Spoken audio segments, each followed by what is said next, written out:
ito ay ang magbabalik ng kaharian. Bakit mo gusto ibibigay? Hindi niya nga alam eh. Kasi, inano pa nga, if you are the Son of God. Kasi alam niya, Kasi si Satan, alam natin, partner, kilala niya yung Diyos kung sino ang Diyos. yes, kilala Bakit niya niya tinipito ngayon si Jesus Christ?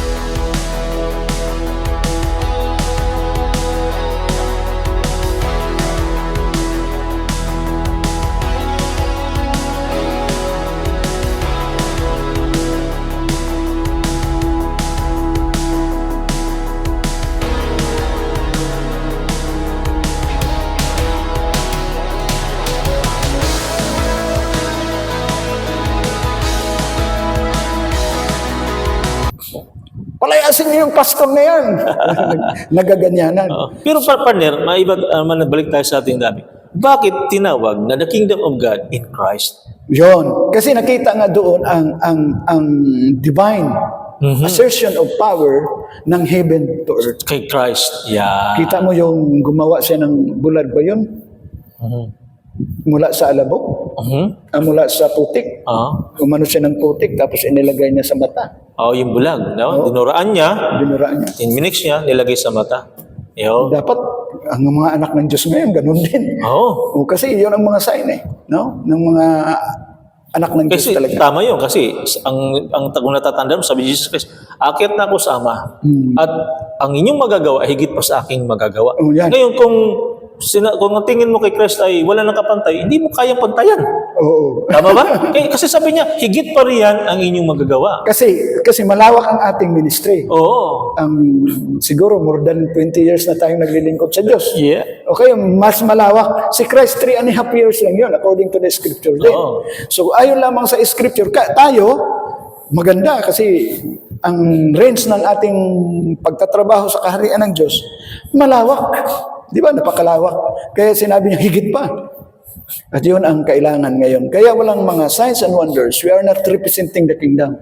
Okay. So, ibig sabihin, partner, kasi itong kingdom of God in Christ, hindi niya ito kingdom. Yes. Kingdom ito ng Diyos na ipinamahala sa Kanya. Okay, bakit ganun? Kasi, bakit hindi niya kingdom to? Kung kingdom ito ng Diyos, ipinamahala sa Kanya ganito. Kasi siya mismo, humihingi siya ng guide or tulong sa Ama, di ba? Sa Ama. Lagi siya nanalangin. Sa eternal siya. King. Sa eternal King. Nanalangin din siya. At saka partner, ito pakinggan niyo mga viewers, bakit ko sinabi na itong kaharian na ito ay hindi talaga sa kundi sa Ama talaga galing ito. At darating ang araw na itong kaharian na ito, ibabalik niya ito sa Ama. Okay? Makinig po kayo maigi. Kung may Biblia po kayo, pwede niyo itong buksan sa unang Korinto, chapter 15, verse 24 to 20. Ganito ang pagkasabi, tatagalogin ko na partner. Sige. Para mas malinaw na yung intindihan. Sabi nito, Napakaganda niyan. kung magkagayoy, darating ang wakas, pagkaibigay na niya ang kaharian sa Diyos. Ibig sabihin, sabi, ang tinutukoy ni San Pablo dito, si Jesus Christ na yung kaharian na ito, ibibigay niya sa Diyos. Sa makatuwid bagay sa Ama. Ito, kamalina, no? Napakalino. No, sa makatuwid bagay sa Ama. Pagka lilipulin na niya ang lahat ng paghahari at lahat ng kapamalaan at kapangyarihan. So, ibig sabihin, pag nalipol niya ito, ibabalik niya ito sa Ama. Verse 25, sabi dito, kinakailangan siya'y maghari hanggang mailagay niya sa ilalim ng kanyang talampakan ang lahat niyang mga kaaway. Wow. Okay? Ibig sabihin, paghari hanggang mga ano. And then verse 26 sabi dito, at ang kahuli-huling kaaway na ililipulin ay ang kamatayan. So ibig sabihin, magkakaroon nito ngayon ng pagdating nung tinatawag nating rapture. Kasi pag may rapture na, wala nang Bubuhayin mo. bubuhayin yung patay at yung buhay, papalitan yung celestial body. So, ibig sabihin, pag pagdating na yun, wala nang kamatayan. Okay? Ang panahon na yun, kung darating yun. And then, dito, mapansin natin, partner, na sabi ito ng verse 27, sapagkat kanyang ipinasuko, ito pakinggan niyo mga viewers, sapagkat kanyang pinasuko ang lahat ng mga bagay sa ilalim ng kanyang paa, datapat kung sinasabi, ang lahat ng mga bagay pinasuko ay maliwanag na itinanggi yaong nagpasuko ng lahat ng mga bagay sa kanya. Sino nagpasuko? Itong Ama, itong Diyos na ito. Okay? Verse 28, malinaw. At kung ang lahat ng mga bagay ay mapasuko na sa kanya, kung magkagayoy ang anak rin ay pasusukuin naman sa papasuko ng lahat ng mga bagay sa kanya upang ang Diyos, sino Diyos na ito? Okay, si YHWH, sabi pa nila, okay? Ay magiging lahat sa lahat. Wow. Yun yung sinasabi. Ito yung kaya kingdom in Christ. Yun yung pinipaliwanag ko. So, kailangan natin maunawaan, mga viewers, yung eternal King, mayroon siyang, bago nakita niya yung mahulog sa kasalanan ng tao, mayroon siyang nakita na magiging kapalit ng king na yon, si Yeshua, no? Yeshua. Sa Hebrew, Yeshua, yun ay gagawin niyang hari. Kaya, king under a king. King under a king. Under a king, no? So, kaya kung iisipin natin, huwag nating sabihin, kasi mayroong nagtuturo ngayon, si Christ din is eternal king. Hindi, ang eternal king, ang creator. Si Christ, kailan nagsimula ang kanyang kingship? Hindi sa Old Testament, wala pa siya doon eh. Prophesy pa lang na mayroong, ang anak ni David ay magiging hari. Kailan naging official ang kanyang pagiging king sa earth? Yun nga nung siya mabautismuhan sa Holy Spirit, no? Sa tubig at sa Holy Spirit. Kaya nung sinabi niya sa Luke chapter 4 verse 19, sabi doon sa Hebrew, Ruach Adonai alay, Yaan Masyak Adonai uti libaser anavem. Anong i-translate ko po sa English? The Spirit of the Lord Is is upon upon me. Because the Lord has anointed me. So ano yun? Anointed me, ibig sabihin, pinahirang ka. Binigyan ka ng authority at saka dominion. Yeah. Authority and dominion. Dominion. Anointed me. So, kaya si Christ, nasa kanya ang kingdom of heaven on earth. Kingdom of heaven and earth. Nandito. So, ipinapakita niya yung pagdating, the transfer of power and authority to man. Naibalik yun. Kaya sila, si John at saka siya, magsisi na kayo. Sapagkat malapit nang dumarating ang kaharian ng Diyos. Yung malapit na, ang tinutukoy ng yung literal. Oo. Pero yung spiritual, present. Present. Presente ang spiritual. Kasi sabi niya sa Matthew chapter 12 verse 20, if I cast out demons by the Spirit of God, then the kingdom of God has come upon me. Then nung tinanong siya ni Pilate, are you a king? Sabi niya dito sa ang sagot ni Pilate sa kanya, ito, you are a king. Then, said Pilate, Jesus answered, you are right in saying I am a king. Inamin ni Christ na siya ay isang hari. No? Pero sa meron din partner eh. Pero yung aking kaharian ay wala dito. Yes. Sinabi niyang wala kaharian kasi yung kanyang kaharian, hindi yung kaharian ng world. Hindi Yes. world system. Hindi world system. Hindi world system. Ang kaharian niya, nandito ang kaharian in the spiritual realm. Yung spiritual realm. Kaya kailangan maging klarado. At ang kaharian na ito, partner, ang kaharian na ito, ang kalaban ay kaharian ng kadiliman. Inang kadilim. Sino ang hari sa kadiliman? Yun, Si alam- Satanas. Yes. Kaya ngayon, laging may pagtutunggali ang mabuti at masama. At ang binhi ni Satanas. At ang binis Satanas, ano po yan? Propesya po yan sa Genesis chapter 3 verse 15. Anong nakalagay sa Genesis chapter Ang mga binhi 3 ni verse Satanas. 15? Yan. Yan yung... Propesya yan. Yan ang Kaya ang kanyang kapangyarihan ay hindi mula sa world. Ibig sabihin, the system of the devil. Sabi niya, ang kapangyarihan ko ay mula sa new world. Ibig sabihin, from God Himself, from the kingdom. Nandun, dala niya yung kingdom na yon, yung spiritual kingdom. Kaya hindi sa world system, hindi sa world idea ngayon na nangyayari.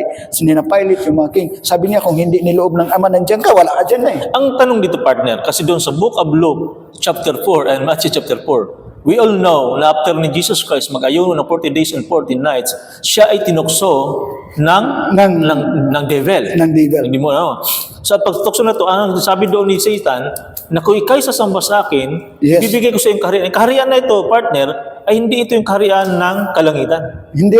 Ang kaharian nito, Yung nawala yan sa tao. oh, yung kaharian na ito na gusto ibigay, ay Yung nawala yan. yung kaharian ng kadiliman kasi yung niya, o kaya maaaring siguro nasabihin niyo na yung nawala sa tao. Pero ang kapangyarihan hindi si Satan magbibigay. Hindi siya righteous. Oh, ito, pastor ha, babasahin ko. Sa Luke chapter 4, magtiyaga po tayo, no? Luke chapter 4 verse 3. The devil said to him, if you are the Son of God, tell this stone to become bread. Okay. Jesus answered, it is written, man does not live on bread alone. Verse 5, the devil led him up to a high place and showed him in an instant all the kingdoms of the world. All the kingdoms of the world. Kingdoms of Dami. the world. And he said to him, I will give you all their authority and splendor. For it has been given to me, and I can give it to anyone I want. So matagal ko rin itong pinag-aralan. No? Ibinigay ito sa akin. Kailanman, ang Diyos hindi nagbigay ng kapaghari kay Satanas. Kailanman, hindi natin mababasa sa Biblia. Ngayon, saan galing ang kanyang kingdom? Yun. Yung nakuha niya kay Adam. Yes. Kaya siya na yung naghari in the spirit realm at nagmamanifest doon sa physical realm. Gira, patayan, gutom, at kung ano-ano dyan. Kasi Satan yan pamamaraan. Yung kanyang pagiging evil, kahit ang kingdom na yan sana ay sa tao, ang nagmamanifest yung kanyang rulership, hindi sa Diyos. Hindi sa Diyos. O kailangan makuha yan, kailangan maibalik yan sa atin, sa tao. At si Christ nga ang napili. No, ng Diyos siyang pinahiran. Kaya nung dumating siya rito, nandito ang kaharian ng Diyos. So, ibig sabihin, partner, kung gusto ibigay ni Satan ang kaharian na to kay Jesus Christ nung matapos na magayon ng 40 days and 40 nights, ibig sabihin, hindi alam ni Satan na itong Jesus Christ na ito ay ang magbabalik ng kaharian. Bakit hindi gusto ibibigay? Hindi niya nga alam eh. Kasi inano pa nga, if you are the Son of God. Kasi alam niya. Kasi si Satan, alam natin, partner, kilala niya ang Diyos kung sino ang Diyos. Yes, kilala Bakit niya niya tinip ito ngayon si Jesus Christ? Tinip niya. Oo. Parang ganito yun eh. Parang kinukuha niya ng idea na ito ba talaga yung anak ng Diyos? So, wala sa mind niya na siya Diyos. Wala Sa mind ni Satan na siya Diyos, kundi anak ng Diyos ang nasa mind niya. Kasi, siyempre, kung ikaw ay subordinates ka nung panahon na hindi ka pa nag-rebuild sa Diyos, subordinates ka ng Diyos, di ba? Kasi ibig sabihin, kilala mo. Meron kayong kasi ugnayan. may mga Bakit aral. dito kay Christ, imposible namang hindi niya kilala ito kung talagang gano'n. Kasi may mga aral na mga demonic teaching na magkapatid si Christ Oo. at saka si Satan. Si Satanas. Magkapatid. Hindi po totoo yun. No, hindi po totoo yun. Kasi sa God nga naman. Oo. Kaya nakakatakot yung ganong pagtuturo. Kung mayroon ganyan ang ano nyo, hindi po sila magkapatid. Kasi si Christ po, nilikha po yan. Son of God yan. Kapag lahat ng Son of God, katulad kay Adan, mga tao yan. Nilikha. So, ginagamit lang ni Christ yung Son of Man para yung authority and dominion na ibinigay sa tao. Partner, may iba ba tayo, partner? Kasi Yan, sabi mo, yung titulo sa Abgal ay para lang sa tao. But we read in the Bible, in the book of Genesis, yung sa Abgal ay para din sa mga anghel. Yes. Yung anghel, hindi tao, mga divine beings ito. So paano mo ito ngayon? Yung image and likeness. Mapatunayan, yung Image and likeness. image and likeness. Yun ang Ngayon, ano yung itong image and likeness? Ito yung righteousness of God, siyempre. Ang pagiging matuwid, right judgment, no? Righteousness, yung kabanalan. Yan ang May anghel kasi, partner, na andun sa ay mga alagad ng Diyos Diba? So ibig sabihin na yung righteousness ng Diyos nandun nasa kanila. So iba naman yung anghel na fallen angels na nag-rebuild Yung Nawala. righteousness ng Diyos wala sa kanila. Nawala Oo. dahil sa kanila. Tama yun. Kaya ibig sabihin yung word na Son of God is not na hindi lamang talaga sa tao kundi sa mga anghel, mga Sa mga nilikha anghel ng din. Diyos. Kaya paano mo ito ngayon may differentiate? Kaya nga, ang number one kapag tinawag kang Son of God, yung image and likeness of God kita sa iyo. Nag-rebuild din sa Satanas At ang mga hasatan sa Hebrew, nag-rebuild din siya. Pati yung mga, kung gaano sila noong kadami, kasi hindi naman sila dumadami. Hindi naman sila nag-propagate, hindi naman sila dumadami. Kasi wala naman silang sex na nangyayari sa kanila para dumami katulad ng tao. Ang mga anghel, kung gaano sila noon kadami, halimbawa sabihin natin 75% sila nag-rebuild sa Diyos, ganun din sila kadami ngayon. Partner, ito lang tanong lang natin kasi sabi mo na hindi sila dumadami. Ito, ang sabi doon ng Jesus Christ, every word na lumabas yung bibig ay spirit. Yes. Okay, kung good words yung nilabas mo, good spirits. Yes. At kung hindi maganda yung nilabas mong salita, bad spirits. Bad spirits. Okay?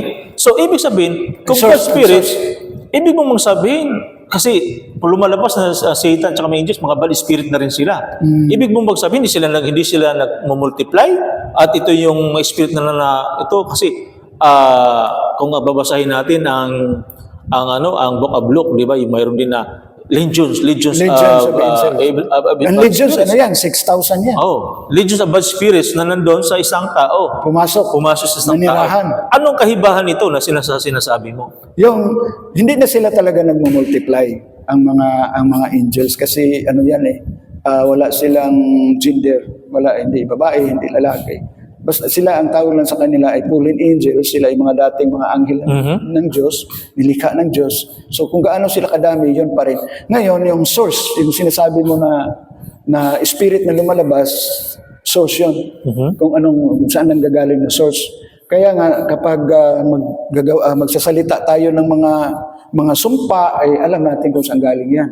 Kapag, halimbawa, chismis, kapag chinichismis mong isang tao, ang tawag sa iyo ni Christ, murderer. So, ibig sabihin, pag ganun ginawa natin, hindi yung galing sa kingdom of God. Hindi yung galing sa Diyos talaga. Hindi siya galing sa kingdom of God. Amen? Hindi yung galing sa kingdom of darkness nang galing. Nanggaling sa, ang knowledge mo, o yung source na pinagmumulan ng yung sinasabi, galing sa kingdom of darkness. So, tuloy tayo. So, the kingdom of God in Christ, na ipapakita ito ni Christ sa kanyang, kaya nga sabi, He is the light of the world. Nakikita sa kanyang character, sa kanyang behavior, sa kanyang nature. Makikita mo talaga yung Diyos. Kaya nga, no, yung talagang nature ng Diyos na siya talaga ay kaya nga sinabi ng Hebrew, He is the image, the exact representation. Makikita. So dapat din tayo mga Kristiyano dapat ganun din. So mamaya natin pag-aralan yan, the kingdom of God in the church. So ito, nandito tayo sa kingdom of Christ, makikita natin yung manifestation, yung assertion of power or divine power of God through Christ by cast outing demon, healing the sick, healing the sick, no, pagpagaling sa mga may sakit, mga karamdaman, paggawa ng mga milagro, pinapatigil niya ang hangin, inuutusan niya, ano pang mga himala, yung mga patay, binuhay niya, sila Lazaro, gumawa siya ng bagong mata, yung mga paralitiko, pinapagaling niya, yung mga may leprosy, pinapagaling niya.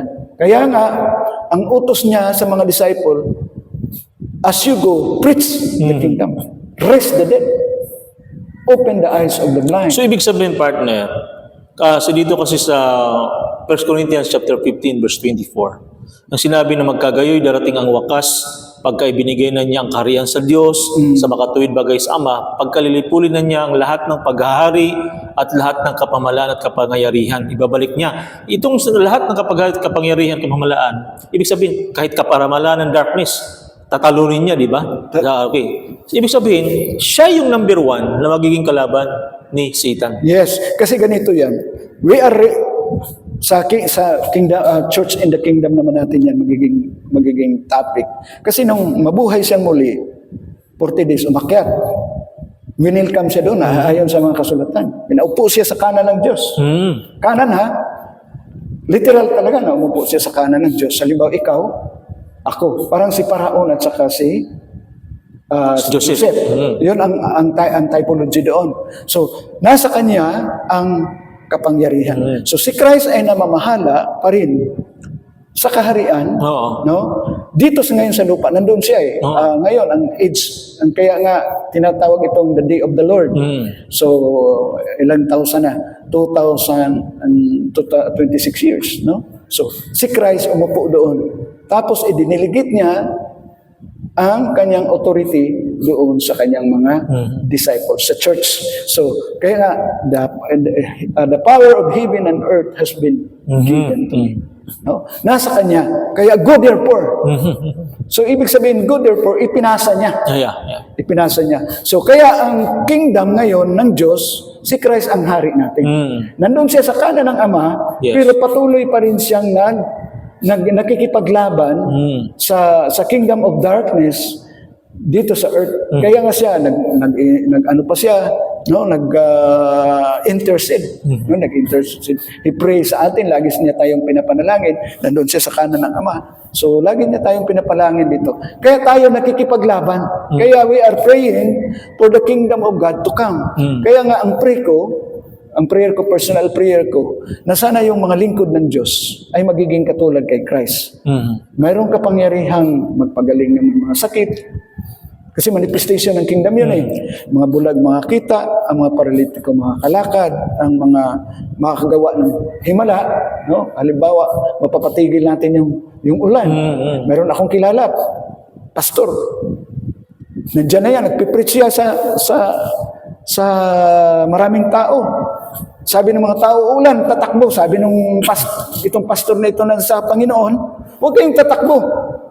Inutusan niya yung ulan, ay, huwag kang uulan. Kasi nagpipreach ako rito. O biglang nagliwanag. Ano, partner, meron akong kilala. Napakaganda. Anong alam, pastor, na pag pinagkikwentuhan mo siya ng ganyan, hindi siya maniwala eh. Hindi, problema niya. Oo, hindi siya maniwala.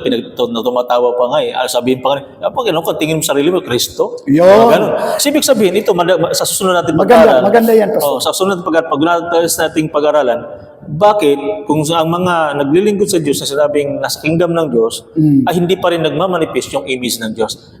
Yun pa paliwanag natin sunod kasi alam naman natin, bakit nangyari ito sa isang minister, bakit nangyari ito sa isang believer, Kingdom in the church na yun. na kung saan ay dapat ay nakita sa kanya yung image ng Diyos pero hindi nakita sa kanya. Yun yung magandang pag-usapan natin sa sunod part na yan. Kaya balik tayo dito sa topic natin, the kingdom of God in Christ. No? So kitang-kita naman natin, siguro kayo mga nagbabasa, kitang-kita niyo naman yung manifestation ng kingdom of God in Christ. No? Kaya sabi niya, the Spirit of the Lord is upon me. Because the Lord has anointed me to preach the good news to the poor. He sent me to proclaim freedom for the captives and recovery of sight for the blind, to release the oppressed, and to proclaim the year of the Lord's favor. Ano yung Lord's favor? Yun po yung dispensation of grace. Yan yung Luke sinasabi sa Luke chapter 4 verse 8 and 19. Napakaganda nun. Kaya yung authority niya, ipinasa sa atin. Ang problema lang, pastor, hindi lang nag-activate kasi ang church kulang ng knowledge. Kulang ng knowledge. Kasi ang ginagawa kasi ng kaaway ngayon, ang salita ng Diyos, ang kaalaman patungkol sa kaharian ng Diyos, gusto niyang nakawin. Meron akong isang kilalang international pastor na nangangaral ng patungkol sa kingdom of God. Anong ginawa ng demonyo? Pinaputok niya yung eroplano. Kasi ayaw ng demons na mayroong mga pastor na mangangaral patungkol Ang binabanggit sa mo, partner, si Miles Monroe? Okay. Kasi nung una ko siyang mapanood, talagang nakita ko siya in person doon sa Manila Hotel, 2008. Nag-preach siya about colonization ang kanyang topic. Yung tinapik natin kanina, nagkaroon ako ng idea doon sa colony at na-bless ako sa taong yun. At simula noon, naging rin sa puso ko na isang araw, lumago ako at yung tinuturo niya, may share ko rin. So, ngayon, partner, balik tayo, pastor, dito sa ating cross. So, kailangan yung kingdom, makikita natin in Christ, in action. In action talaga. Kaya dapat, kapag nung umakyat siya, dapat makita din sa church. So, ngayon, nakikita ko bakit wala ganon. Ayaw kong malimutan. Kasi, nililito ni Satanas sa pamagitan ng doktrinang relihiyon. Sa relihiyon, nagkakaroon ng kung ano dyan. So, doon sa relihiyon, nagkaroon ng iba't ibang paniniwala. Sasabihin ng isa, tama kami. Ang sabihin ng isa, mali kayo. Kami ang tama. Nagkakaroon ng kompetensya. So, makikita natin na yung religion ay great separator of mankind. Sinisipari tayo, tapos siya yung nagpapaaway. Nagkakaroon ng pag-away-away. Kaya nga tayo narito, mula sa kaharian ng Diyos, hindi natin ipanapangaral na magkaroon ng away-away. So, kayo dyan na nangangaral kayo, kung sa Diyos kayo, kami na nangangaral, magkaisa tayo.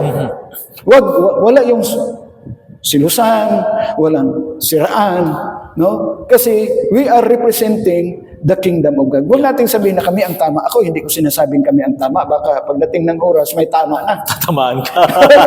No? Hindi ganon. Si Christ, ang prayer niya, magkaisa kayo. Pero ang religion, maghiwalay tayo. Yun. Tumpak, partner. Tumpak. Kaya, ang unity na nangyayari sa body press ngayon, united kayo kapag pares kayo ng doktrina. Doktrina. Pero kapag hindi pares ng doktrina, hindi nabubuo yung pagiging united. Kaya Sa nga. samantala, lahat naman ay part ng body of Christ. Kung naniwala ka na si Kristo ang dahil sa kaligtasan mo, part ka ng body of Christ. To honor my friend, Attorney Joe Villanueva, kasama ko siya lagi.